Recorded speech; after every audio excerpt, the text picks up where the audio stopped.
Few eras have burned as brightly or as briefly as America's Wild West. But the real story of the West is even wilder. It's really difficult to separate the myth from the reality. For a long time, the mythology of the West left out a lot of the people who were actually living in the American West. Ultimately, the American West is far more different, far more diverse, far more interesting.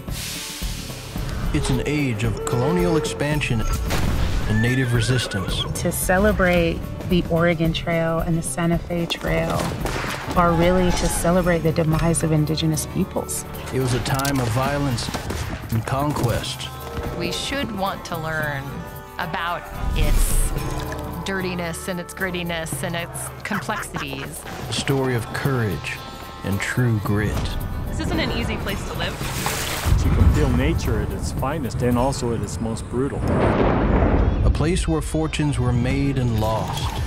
The awesome sense of adventure. They must have shouted with joy to the top of their voice. Freedom. Oh my God, this is it.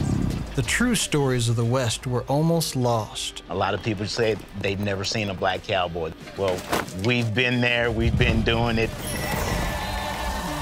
When I grew up, I never really learned about the Hispanic, Mexican aspect of this story. Asian American history is American history. What we're trying to do is edition by edition. All we're saying is, this is the history book. What you have there is factual, but did you know about these other facts?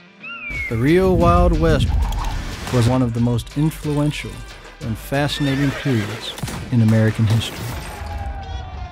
This is the real Wild West.